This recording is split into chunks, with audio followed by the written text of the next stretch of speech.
Diqqat qiling, tezkor va shoshilinch xabar. Assalomu alaykum hurmatli tomoshabin. O'zgidromet markazi 19-noyabrdan 22-noyabr kunlariga ob-havo ma'lumotlarini e'lon qiladi.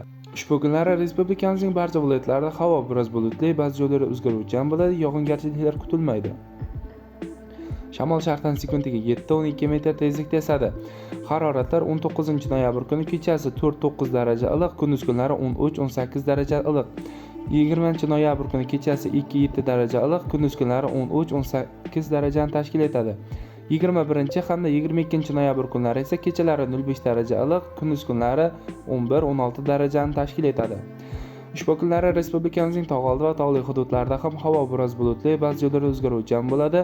19-noyabr kunlari ba'zi joylarda yomg'ir yog'ishi, yomg'ir, qor aralash bo'lishi mumkin. 20-22 noyabr kunlari esa yog'ingarchiliklar kutilmaydi.